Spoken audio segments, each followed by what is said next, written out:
जब एक छोटे बालक ने भगवान को भोजन कराने की जिद कर दी। भक्त नामदेव की अद्भुत कथा।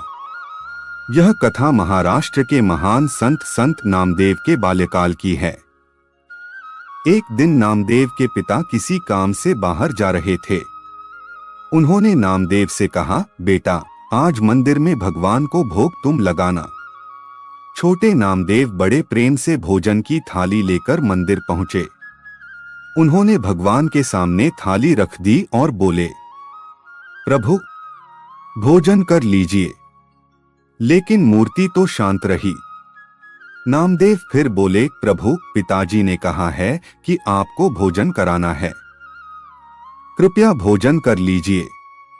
काफी देर बीत गई पर कोई उत्तर नहीं मिला। अब नामदेव की आंखों में आंसू आ गए।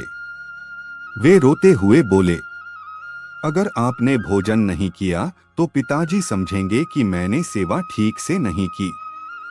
मैं यहां से नहीं जाऊंगा। उनकी निष्कपट भक्ति देखकर भगवान का हृदय पिघल गया।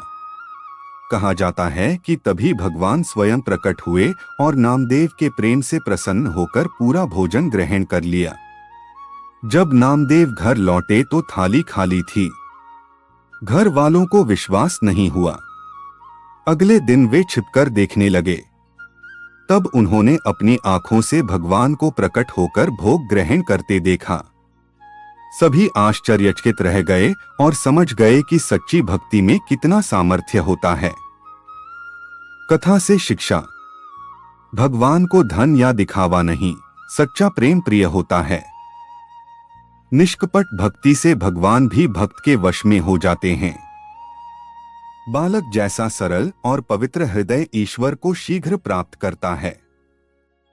श्रद्धा और विश्वास से असंभव कार्य भी संभव हो जाते हैं। संदेश। जहां सच्चा प्रेम और अटूट विश्वास होता है, वहां भगवान स्वयं उपस्थित हो जाते हैं।